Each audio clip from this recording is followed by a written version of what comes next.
Le titre de ce livre, Les paraboles de notre Seigneur Jésus-Christ.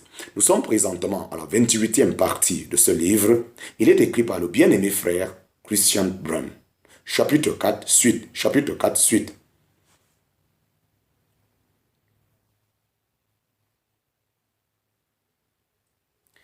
Avec ces paroles d'Éternel sous les yeux, nous réalisons toute l'étendue de la grâce de Dieu dans ce que Christ se présente à nouveau au peuple coupable en tant qu'époux.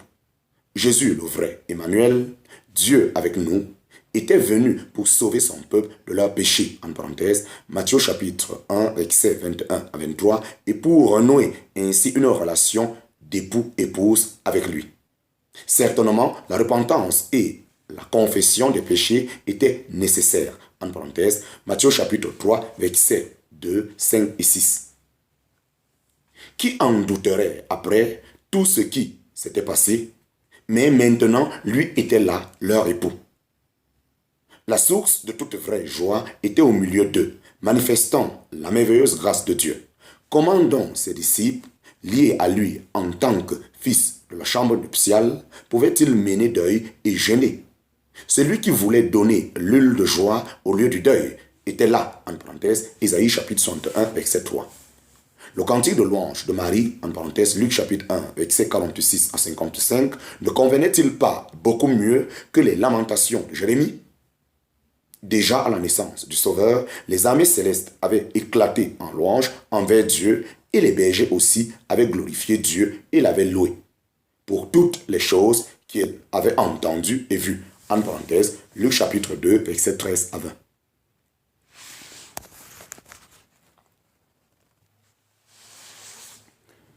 Pourtant, certains continuaient à mener deuil et à gêner alors qu'ils l'avaient sous les yeux. Comment était-ce possible? Contrairement aux disciples de Jésus, les disciples de Jean ne réalisaient pas qui Jésus était réellement. Tel était le vrai problème. Jean le baptiseur avait parlé de l'agneau de Dieu et de l'époux, mais manifestement, il n'avait pas ajouté foi à ce témoignage et ne l'avait pas suivi. Au lieu de cela, il priait et jeûnait et se tenait à l'écart de celui duquel Jean avait rendu témoignage. Tout cela donne à réfléchir. Nos multiples défaillances et notre joie si petite n'ont-elles pas pour origine le fait que nous ne réalisons pas à quelle personne glorieuse nous avons affaire? Nous avons certainement toute raison de nous humilier devant Dieu et de confesser notre culpabilité. Mais devons-nous en rester là? N'avons-nous pas aussi la source de toute joie et de toute bénédiction avec nous, en nous et au milieu de nous, en parenthèse, Matthieu chapitre 28, verset 20, Éphésiens chapitre 3, verset 17, Matthieu chapitre 18, verset 20. Ta face est un rassasiement de joie, et il y a des plaisirs à ta droite pour toujours, en parenthèse, Somme chapitre 16, verset 11. Chapitre 4, petit 1, sous 3. Chapitre 4, petit 1, sous 3. Gêné. Gêné. Gêné. Chapitre 4, petit 1, sous 3. Gêné. Mais le Seigneur indique alors un changement de relation lourd de conséquences. Mais des jours viendront lorsque l'époux leur aura été ôté et alors ils gêneront, en parenthèse, Matthieu chapitre 9, verset 15.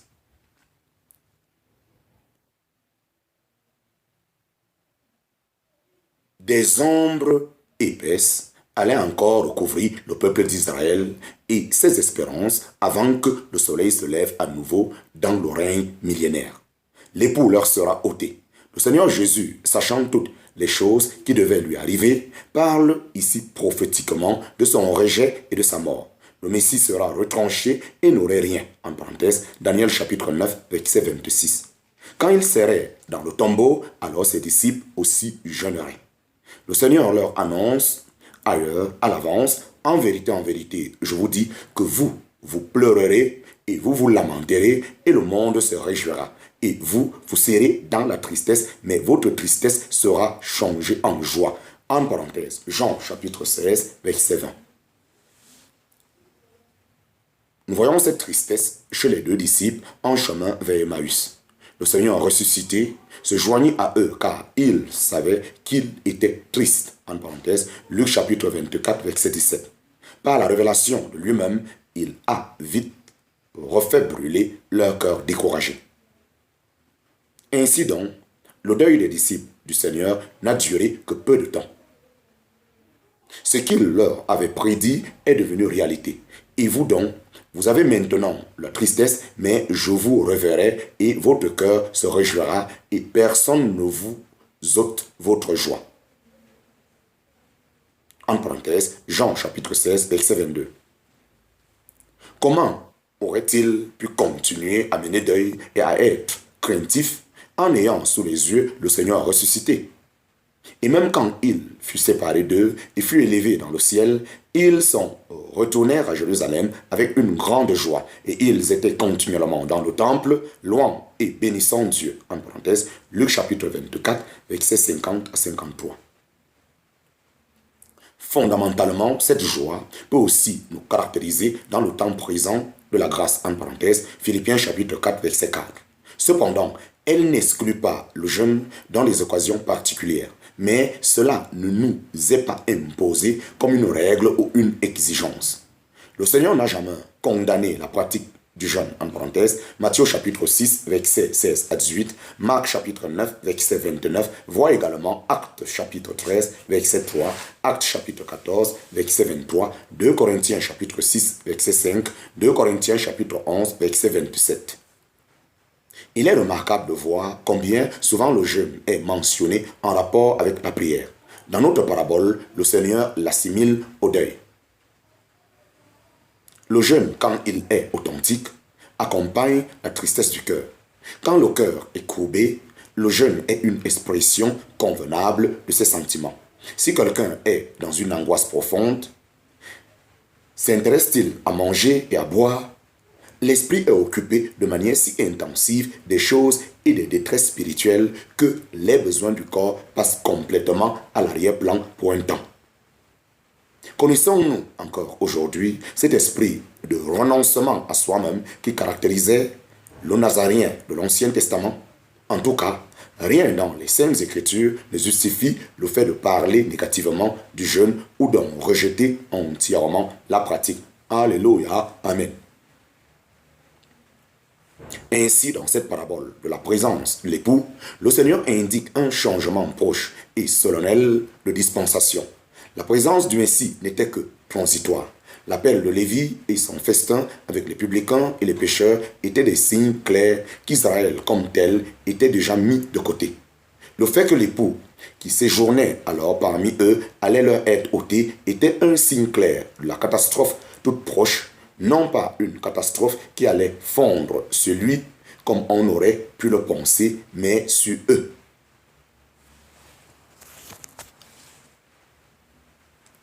Chapitre 4, petit 2. Chapitre 4, petit 2. Un morceau de drap neuf et le vin nouveau. Matthieu chapitre 9, verset 16 à 17 et Luc chapitre 5, verset 36 à 39. Un morceau de drap neuf et le vin nouveau. Matthieu chapitre 9, verset 16 à 17 et Luc chapitre 5, verset 36 à 39. Dans cette petite parabole double, le Seigneur poursuit le courant de pensée annoncé par la parabole de la présence de l'époux. Les deux images suivantes se complètent l'une l'autre.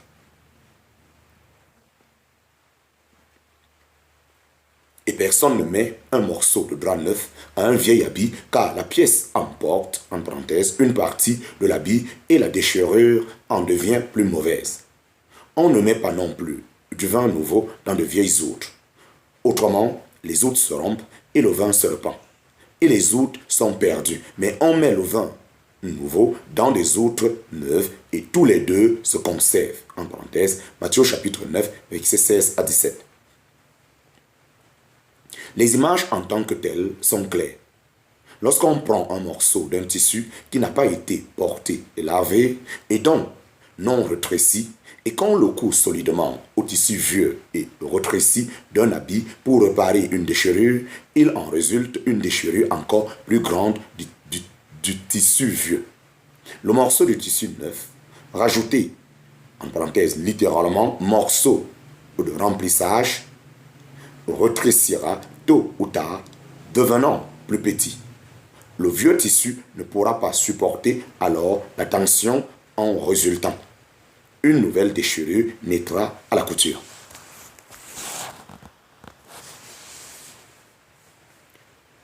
La seconde image, comme la première, est aussi tirée de la vie quotidienne de l'époque.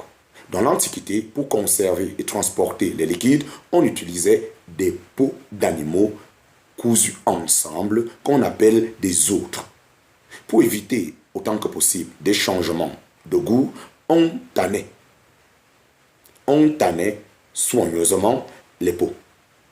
Avec le temps, ces outres d'allure assez uniforme devenaient dures et friables.